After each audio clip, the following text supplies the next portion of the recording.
যে ব্রেকিং এই মুহূর্তে নজর রাখতেই হচ্ছে 21শে জুলাইয়ের বিচার চাই।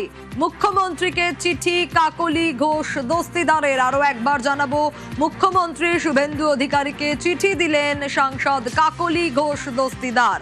21শে জুলাইয়ের বিচার চেয়ে মুখ্যমন্ত্রীকে চিঠি। প্রতিনিধি কৌশিক রয়েছেন আমার সঙ্গে, আরো ডিটেল একটু জানার চেষ্টা করব কৌশিকের কাছ থেকে। কৌশিক, ঠিক কি রয়েছে এই চিঠিতে? দেখো, চিঠিতে প্রথমেই যেটা দাবি করা হয়েছে যে 21শে জুলাইয়ের বিচার চাই, এই মর্মেই মুখ্যমন্ত্রীকে চিঠি দিয়েছেন সাংসদ কাকলি ঘোষ দস্তিদার। তার এই চিঠির বয়ান দেখে অনেকেই মনে করছেন তার মূল নিশানায় মমতা বন্দ্যোপাধ্যায়।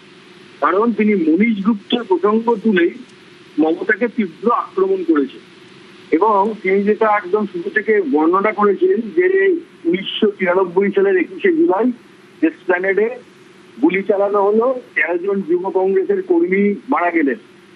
এই সময় যারা যারা দায়িত্বে ছিলেন তাদের প্রসঙ্গ তুলেছেন এবং সেটা মনে করছে এইখানেই তিনি লিখেছেন যে এই সময় মুখ্যমন্ত্রী ছিলেন জ্যোতি বসু, তার হাতেই ছিল হোমের দায়িত্ব অর্থাৎ স্বরাষ্ট্র দপ্তরের দায়িত্ব, কিন্তু বুদ্ধবাবু তথ্য সংস্কৃতি দপ্তরের মন্ত্রী ছিলেন, কিন্তু পুলিশের বিষয়টি তিনিই দেখতেন। এবং বিমান বসু ছিলেন সিপিএম এর নেতা, রাজ্য সম্পাদক সিপিএম এর।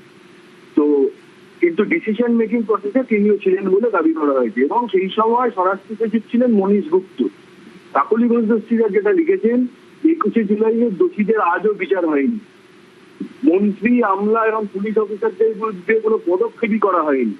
চ্যাটার্জি কমিশনের সুপারিশ সত্ত্বেও সেই সময় স্বরাষ্ট্র সচিব মনীশ গুপ্তকে গ্রেপ্তার করা হয়নি বা তার বিরুদ্ধে কোনো তদন্ত হয়নি। উল্টে তৃণমূল সরকার তাকে ক্যাবিনেট মিনিস্টার বানিয়েছিল এবং তারপর রাজ্যসভায় পাঠিয়েছিল সাংসদ করে। এইটাই কাকলি ঘোষ দস্তিদার যেটা লিখেছে, এইটা কেন হচ্ছে, কেন এতদিনও বিচার মিলবে না। কারণ সেই সময় যে কমিশন বসেছিল, জাস্টিস সুশান্ত চ্যাটার্জির কমিশন, সেই কমিশন স্পষ্ট করে বলেছিল, কাকলি ঘোষ দস্তিদার চিঠিতে দাবি করেছেন যে কমিশন স্পষ্ট করে বলেছিল এই গুলি চালানোর ঘটনা বিনা প্ররোচনায়, বিনা প্রয়োজনে একটা অসাংবিধানিক বলে এই ঘটনাকে চিহ্নিত করেছিল এই কমিশন এবং জালিয়ানওয়ালাবাগের সঙ্গেও তুলনা করেছিল। কমিশনের রিপোর্টে বলা হয়েছিল কাকলি ঘোষ দস্তিদারের দাবি অনুযায়ী, এই চিঠি অনুযায়ী, যে এটা কোনো কোনো ক্ষেত্রে জালিয়ানওয়ালাবাগের নৃশংসতাকেও ছাপিয়ে গিয়েছে। এইরকম একটা ঘটনার বিচার মিলবে এই আশা নিয়ে পরিবর্তন হয়েছিল 2011 সালে, কিন্তু তারপর সেই পরিবর্তনের পর এই বিচার আজ পর্যন্ত মেলেনি। তার মাঝখানে কেটে গেল প্রায় 15 বছর।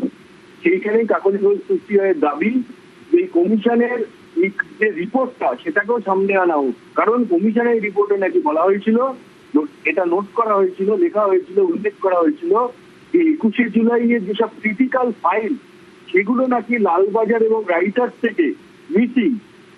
সেই রিপোর্টটাকেও সামনে আনা হোক এবং সেই কমিশনের রিপোর্টে স্পষ্ট করে বলে দেওয়া হয়েছিল কারা কারা দোষী এর জন্য, তাদের বিরুদ্ধে পুলিশ এবং আমলা এবং আরো কারা কারা কাদের বিরুদ্ধে অ্যাকশন নিতে হবে, সেই সুপারিশও করা হয়েছিল। তারপরেও কোনো পদক্ষেপ করা হয়নি। এর পিছনে রাজনৈতিক উদ্দেশ্য দেখছেন কাকলি ঘোষ দস্তিদার।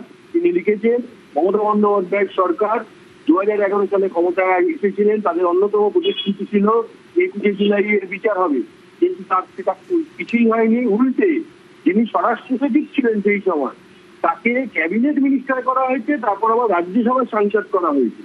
সেই জন্য কাকলি ঘোষ দস্তিদারের দাবি যে এই কেস আবার রিওপেন করা হোক, ঠিক মতো চার্জ দেওয়া হোক, চার্জ দিয়ে যারা যারা অভিযুক্ত বা যারা যারা দোষী তাদের বিরুদ্ধে ব্যবস্থা নেওয়া হোক এবং কমিশন যে রিপোর্ট পেশ করেছিল, রিপোর্ট সাবমিট করেছিল সেই সময়, সেটাকে প্রকাশ্যে আনা হোক। তাহলেই বোঝা যাবে তারা সেই সময় দোষী ছিল। এই যে চিঠির বয়ান, এর মধ্যে দেখো জ্যোতি বসু প্রয়াত, বুদ্ধদেব বাবু প্রয়াত।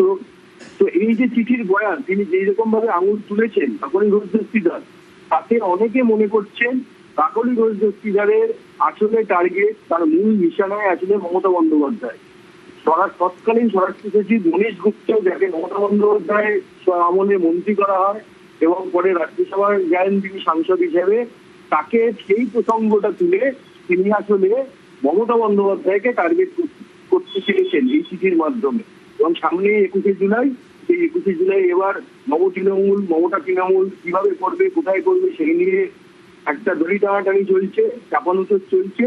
তারই মাঝে কাকলি ঘোষ দস্তিদারের এরকম একটা চিঠি, মুখ্যমন্ত্রীকে আবেদন, তার দাবি 21শে জুলাইয়ের বিচার চাই, দোষীদের বিরুদ্ধে ব্যবস্থা নিতে হবে।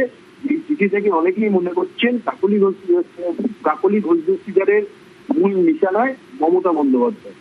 কৌশিক, সঙ্গে থাকো। এবার কি 21শে জুলাইয়ের ফাইল খুলবে এই প্রশ্ন উঠছে, কারণ এতক্ষণ কৌশিকের কাছ থেকেও আমরা শুনছিলাম মুখ্যমন্ত্রীকে চিঠি দিয়েছেন সাংসদ কাকলি ঘোষ দস্তিদার।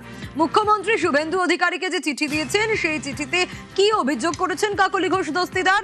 শহীদদের বঞ্চনায় মমতা তৃণমূল দায়ী বলেই অভিযোগ। কোথাও গিয়ে এই চিঠিতে যেন নিশানা করেছেন মমতা বন্দ্যোপাধ্যায়কেই কাকলি ঘোষ দস্তিদার, এমনটাই বিভিন্ন মহলও মনে করছে। আর কি রয়েছে সেখানে? রয়েছে আবারও তদন্ত করে পুলিশ আমলাদের বিরুদ্ধে ব্যবস্থা নেওয়ার কথা, যে ফের তদন্ত হোক। আবার কি তাহলে 21শে জুলাইয়ের ফাইল খুলবে? এই প্রশ্ন কিন্তু এই চিঠির পরে আরো জোরালো হচ্ছে। এবং শুধু তাই নয়, কাকলি ঘোষ দস্তিদার নিহতদের পরিবারকে আর্থিক সাহায্যেরও দাবি জানিয়েছে। আর তার ফলে এবার দেখার যে আদৌ 21শে জুলাইয়ের ফাইল খোলে কিনা। তার কারণ আবেদন জানানো হয়েছে, মুখ্যমন্ত্রী শুভেন্দু অধিকারীকে চিঠি দিয়েছেন সাংসদ কাকলি ঘোষ দস্তিদার।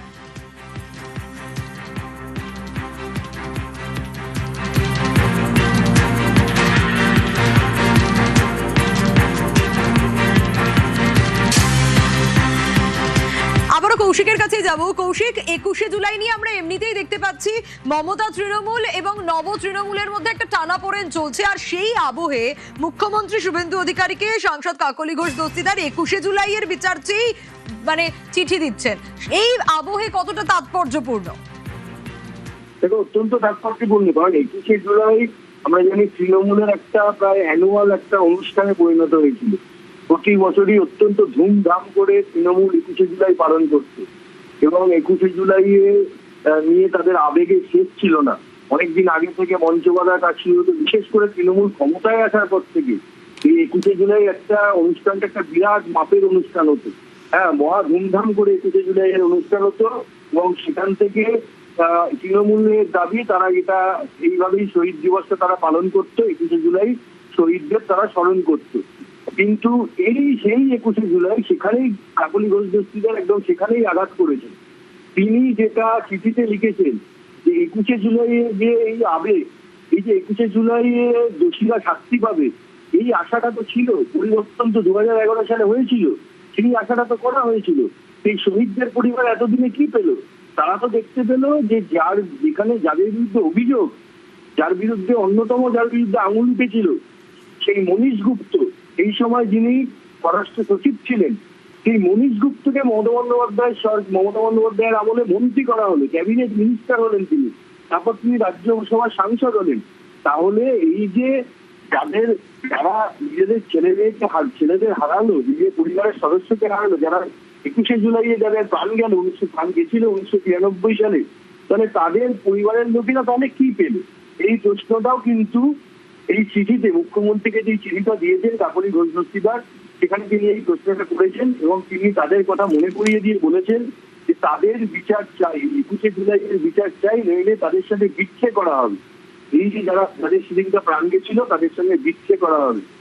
এই কারণে 21শে জুলাইয়ের বিচার চাই, এবং কমিশন যে বসেছিল সেই কমিশনের রিপোর্টে প্রকাশ্যে আনা হোক, এই দাবিও কাকলি ঘোষ দস্তিদার করেছেন। তার এই চিঠির বয়ান দেখে তিনি যেভাবে মনীশ গুপ্তের বিষয়টিকে সামনে এনে সেই সময় ঘটনা বলেছেন, তারপর ধাপে ধাপে তৃণমূলের আমলে যে কিছুই করা হয়নি সেই অভিযোগ তুলেছেন, সেটা থেকে অনেকে মনে করছেন আসলে কাকলি ঘোষ দস্তিদারের নিশানায় হয়তো মমতা বন্দ্যোপাধ্যায়। বেশ কৌশিক।